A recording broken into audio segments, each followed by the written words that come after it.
అందులో ఒకరు. అలాగా సంఘం ఇక్కడ దేనికి ఉన్నది, ఇక్కడ ఎందుకు సమకూర్చబడి ఉన్నది? యేసుక్రీస్తు కొరకు సమకూర్చబడి ఉన్నదా? హల్లెలూయా. అంటే సావాసము కలుసుకునే దానికి సమకూర్చబడి ఉన్నదా అని ఇక్కడ నువ్వు ఏం చేయాలంటే తెలుసుకొని తీరాలండి సంఘాన్ని. అలలతో కొట్టుకొని బాగుంటుంది, అలలు వస్తాయి, ఆ అలలకి కొట్టుకొని బాగుంటుంది. అర్థం అలలంటే హల్లెలూయా. సముద్రమైన అలైనా నువ్వు ఈదుకుంటావు కానీ మనిషి నోటి ద్వారా వస్తున్న అలని ఏదలేవు. హల్లెలూయా. ఆలకని ఎదురు నిలబడతావు, స్టడీ అట్టే ఉంటావు, ఒక మనిషి నోటి అలకు తట్టుకోలేవు అన్నాడంటే ఈ గంట అవతల పడతావు వెళ్ళి. అర్థవుతుందా? సముద్రం కన్నా మనిషి నోటి ద్వారా వస్తున్న ఆలాప చాలా భయంకరం.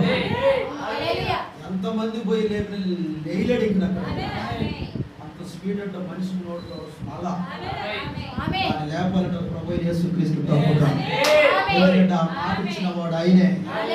ఆమేన్. హల్లెలూయా. అందుకని నువ్వు ఆ ఎలలకి కొట్టుకొని వెళ్ళిపోయేదానికి చేరకూడదంటే ఇక్కడ ఆ ఎలలకి స్టడీగా నిలబడాలి. ఆమె సముద్రంలో అలలకి ఎలాగైతే స్టడీగా నిలబడుతున్నావో ఈ సంఘంలో వస్తున్న అలలు ఆ యొక్క అలలు కూడా స్టడీగా నిలబడి ఉంటేనే తట్టుకోగలుగుతావు, లేదంటే ఎగిరిపోతావు, ఆడబడతావు అలగాని కొట్టిందంటే. ఆమేన్. హల్లెలూయా. అలలతో కొట్టుకొని పోవద్దు, ఎందుకనగా జీవమునకు పోవు దారం చాలా విరుగ్గా ఉంటుంది. నువ్వు వచ్చేది జీవితం కోసం ఇక్కడికి వస్తున్నావు. ఆమేన్. హల్లెలూయా. నువ్వు జీవితం నీ జీవాన్ని పంచుకునే దానికి శక్తి కాడికి వస్తున్నావు. ఈ శక్తి కాడికి రావాలంటే ఇక్కడ అలలు వస్తూ ఉంటాయి, భయంకరమైన గాలులు వస్తూ ఉంటాయి, భయంకరమైన సుడిగుండాలు వస్తూ ఉంటాయి. ఈ కన్నిటిని తప్పించుకొని నువ్వు శక్తిని ఎత్తుకొని పోతా ఉండాలి. వాళ్ళని చూడండి, చేపలు పట్టే వాళ్ళని బతుకు తీరు ఆగిపోతే వాళ్ళకి ప్రాణాలు గుప్పిట్లో పెట్టుకొని వెళ్తారు. ఎవరి కోసం అంటే వారి కోసం, వారి పిల్లల కోసం, వారి కుటుంబం కోసం ప్రాణాలు కూడా లెక్క చేయకుండా వెళ్ళిపోతారు సముద్రానికి. ఎందుకంటే వాళ్ళ జీవితం కోసం. హల్లెలూయా. ఈరోజు నువ్వు కూడా ఇక్కడికి వస్తున్నది దేనికి తెలుసు? నీ కోసం, నీ పిల్లల కోసం వస్తున్నది. ఎందుకంటే జీవితం ఇక్కడ ఉన్నది, జీవితానికి తగ్గ ఆహారము ఇక్కడ ఉన్నది. నువ్వు జీవిస్తున్నవి జీవితం. ఆ జీవితానికి ఎవరు సరిపోటు చేయలేరు. సరిపోటు ఇచ్చేది ఎవరంటే నువ్వు నమ్మదగిన నీ నమ్మకమైన దేవుడు మాత్రమే నీ జీవితానికి సరిపోటుగా ఉంటాడు. ఆ జీవితాన్ని కోసం నువ్వు వస్తున్నావు. వస్తున్నప్పుడు అలా తగులుతాయి నీకు, నిలబడు. వస్తున్నప్పుడు గాలి తగులుతుంది, నిలబడు. వస్తున్నప్పుడు సుడిగుండం కూడా వస్తుంది, నిలబడు. హల్లెలూయా. వస్తున్న సముద్రం వస్తువులకి సుడిగుండాలు వస్తాయి. నిన్న కూడా ఎవరికో చూపించేంతలో వర్షం వస్తూ ఉంటుంది. ఇంటికాడ భార్య పెట్టి ఏమైపోతావు? ఒకవేళ సునామీ అది సుడిగుండం తిప్పేసేస్తే. హల్లెలూయా. చూడంత ధైర్యంతో ఉన్నారు అక్కడ పక్కన. ఈరోజు నీ సంఘంలో కూడా అలాగే ఉండాలి.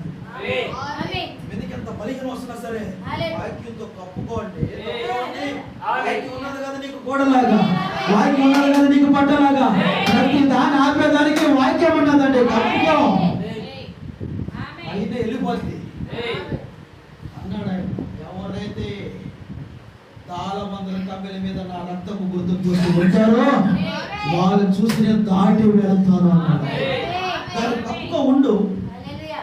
అలలు వస్తున్నాయి కప్పేసుకో, ఆ తుఫాను వస్తున్నా కప్పేసుకో, ఆ సుడిగుండం వస్తున్నా కప్పేసుకో.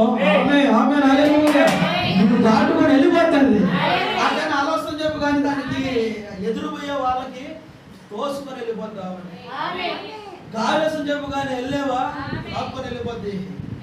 సుడుగున్నాం కానీ వస్తున్నా అందరిని తిప్పించి మలిచి పడేస్తుంది. సుడుగున్నాం ఆమేన్. హల్లెలూయా. చదువుతున్నదా? ఎందుకు వస్తున్నావు అంటే సంఘములో నువ్వు నీ పిల్లల్ని నీ కుటుంబాన్ని పరీక్షించుకునే దానికి వస్తున్నావు అంటే ఇక్కడ ఈ సంఘం ఎలా ఉన్నదో పరీక్షించడానికి వస్తున్నావు. సంఘం ఎలా ఉన్నదా, వీళ్ళతో నాకు పని లేదు, నాకు పని నా జీవితం కోసము, వాక్యం కోసం, దీనికోసమే నువ్వు ఉండాలి. కానీ వాళ్ళు ఎట్టున్నారు అనేది వాళ్ళు చూసి తడుపుతూ రాకూడదు. అలా వాళ్ళు ఎందుకు రాలేదని వాళ్ళ కోసం నువ్వు రావట్లేదు.